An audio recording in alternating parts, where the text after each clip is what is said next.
bird machine. Check.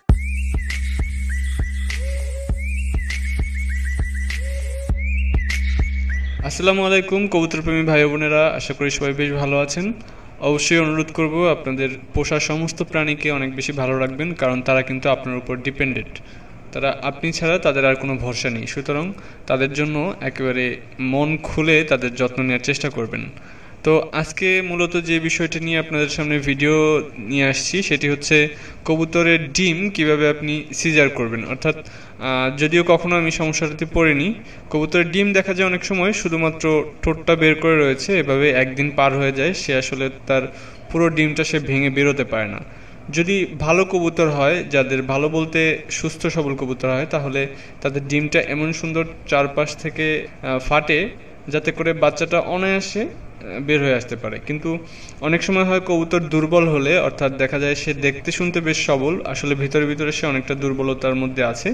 তো তখন হয় তার ডিমগুলো বেশ শক্ত হয়ে যেতে পারে ভিটামিনের অভাবে, ক্যালসিয়ামের অভাবে, বা ভিতরে বাচ্চাটাও অত বেশি পরিপূর্ণ হতে নাও পারে। যেমন হচ্ছে মানুষ যখন গর্ভবতী থাকে তখন তাদেরকে বিভিন্ন ধরনের শাক পাতা, বিভিন্ন ধরনের ভিটামিন, জিঙ্ক এগুলো খেতে বলা হয়, যাতে করে ভিতরে বাচ্চাটা যাতে পরিপূর্ণভাবে পুষ্ট হয় বা পুষ্টি লাভ করে। তো আমরা কিন্তু ডিমের ভেতরে যে বাচ্চাটা, সেটাকে আসলে পুষ্ট করার জন্য বা সেটাকে ভালো রাখার জন্য আমরা এক্সট্রা কোনো কেয়ার করি না। অনেকেই হচ্ছে মিশানো মিক্স যে খাবারটা সেটা খাওয়ায়, যাতে কিনা আসলে কবুতর প্রপার সেই পুষ্টিটা পায় না। তো মানুষের যেভাবে বললাম যে তাদের বাচ্চার জন্য যেমন এক্সট্রা কেয়ার নিতে হয়, কবুতরের ক্ষেত্রেও তো বিষয়টা তাই। হ্যাঁ, সব পশু পাখির ক্ষেত্রেই বিষয়টা তাই। সো আমরা কিন্তু সেই বিষয়টা করতে পারি না। তো সেটা কিভাবে করব না করব সেটা নিয়ে অন্যান্য ভিডিও অনেক রয়েছে। তো আজকে আলোচনা করব যে ডিমটি কিভাবে সিজার করতে হবে। তো আমার কখনো সিজার করতে হয়নি, তাই আমার রিয়েল এক্সপিরিয়েন্স থেকে আমি কখনো করিনি। আপনাদেরকে এক ভাইয়ের ভিডিও দেখাচ্ছি, সে বেসিক্যালি এই কবুতর নিয়ে অনেক ভিডিও তৈরি করছে আজকাল, বেশ ভালো তার ইনফরমেশন। আর আশা করি তার চ্যানেলটি আপনারা সাবস্ক্রাইব করবেন, ভালো ভালো ভিডিও পেয়ে যাবেন। আর ভাইয়ের অনুমতি চেয়ে নিচ্ছি এখনই। ভাই, আপনার ভিডিওটা আমি আমার দর্শকদেরকে একটু দেখাচ্ছি। তো আসুন ভিডিওতে চলে যাই। ডিম কিভাবে সিজার করতে হয়। অনেক সময় বাচ্চা আপনার ভিতরে মারা যায়, অনেক কারণে মারা যায়। কারণ হলো বিশেষ করে ক্যালসিয়াম, ভিটামিন, মিনারেল, এটা আমি আগ্রহ করবো বলেছিলাম।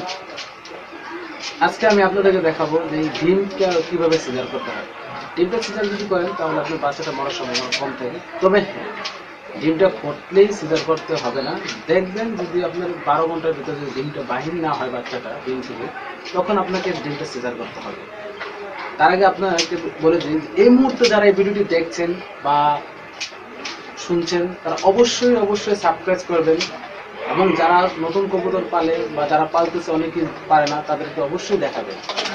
কারণ আমি চাই যেন কবুতর প্রেমী সবাই যেন কারো কবুতর যেন কোনো মারা না যায়। এখন আপনারা কিন্তু এই যে ডিম তোমার আসে না, এই যে ডিমটা যে বাচ্চাটা এখনো বাইর হয়নি, গতকালকে থেকে এই অবস্থা। হাতে আমি জাস্ট একটা পাখা নিলাম। আপনাকে লক্ষ্য রাখতে হবে যে ডিমটা যখন আমি ছোলাবো তখন যেন কোনো অবস্থাতেই যেন বাচ্চার কোনো সমস্যা না পায়, কোনো রকমের আঘাত যেন না লাগে। খুব সাবধানে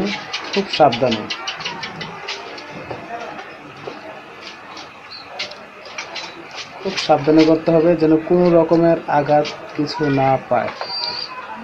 যদি আঘাত পায় তাতে সমস্যা হতে পারে।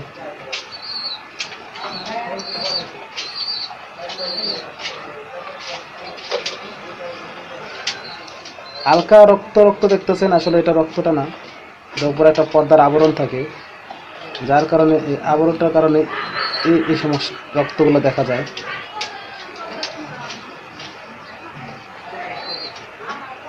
ঠিক ধরে হালকা বা অবশ্যই সবাই লক্ষ্য করছেন যে কিভাবে আমি ডিম থেকে আস্তে করে মাথাটা বাইর করে দিয়েছি। এখন আমি এটাকে আর কিছুই করবো না, জাস্ট এটা আবার আমি কবুতরের নিচে দিয়ে দেবো।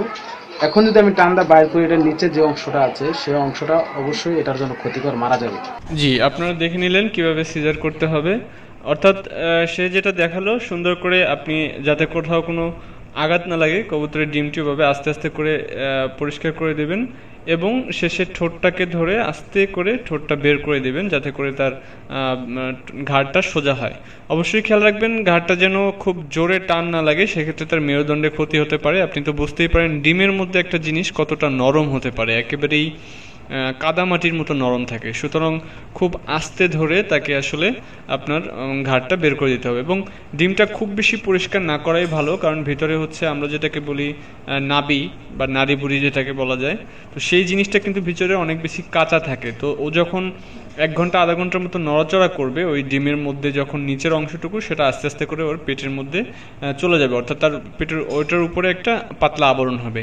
সুতরাং আপনি চেষ্টা করবেন সুন্দর করে অর্ধেকটার মতো পরিষ্কার করে দিয়ে বা অর্ধেকের কম অংশটা পরিষ্কার করে দিয়ে দেন ওর বাবা মার কাছে রেখে দিতে। এবং খেয়াল রাখবেন এমনভাবে রাখবেন যেন রাখার সময় কবুতর তা ওর উপরে পাড়া না দেয়, অর্থাৎ ওর উপরে যেন কোনো আঘাত না লাগে। অর্থাৎ কবুতরটিকে দরকারে কবুতরটিকে বাম হাত থেকে খাঁচার অন্য পাশে রেখে, যে সাইডে হাড়ি তার অন্য সাইডে রেখে ডিমটাকে আস্তে করে রাখবেন, তারপরে এসে কবুতর আবার ওর উপরে বসবে। অনেক সময় কবুতর হাড়িতে থাকা অবস্থায় আপনি যদি সেখানে রাখতে যান তাহলে হয়তো অনেক সময় ও আপনাকে ঝাপটা দিবে বা বিভিন্নভাবে হয়তো ডিমটির ক্ষতি হতে পারে। তাই চেষ্টা করবেন কবুতরটিকে খাঁচার অন্য সাইডে রেখে বা এক হাত দিয়ে ধরে রেখে অন্য হাত থেকে ডিমটি রাখতে। তো আশা করি আপনারা সিজার সফলভাবে করতে পারবেন। অনেক কঠিন একটি কাজ, তাই খুব সাবধানে করবেন। আর কার কি অভিজ্ঞতা হয় এই বিষয়টি নিয়ে আমাকে জানাবেন। আমি যদি আর এটাও জানাবেন আমি যদি আপনাদেরকে এভাবে অন্যের ভিডিও দিয়ে হেল্প করি তাতে আপনাদের ভালো লাগবে কিনা। বিষয়টি হচ্ছে আমি আপনাদেরকে সব ধরনের হেল্প করতে চাচ্ছি। যে বিষয়গুলোতে আমার অভিজ্ঞতা নেই সেই বিষয়গুলোতে আমি আপনাদেরকে আসলে প্রপারলি দেখাতে পারবো না, তাই অন্যদের ভিডিও, অন্যদের লেখা, অন্যদের অভিজ্ঞতা আমি আপনাদের সাথে শেয়ার করি যাতে আপনার কবুতর ভালো থাকে, আপনার পোষা পাখিটি ভালো থাকে। তো আশা করি সবাই ক্ষমা সুন্দর দৃষ্টিতে দেখবেন। আজ এই পর্যন্তই। আল্লাহ হাফেজ।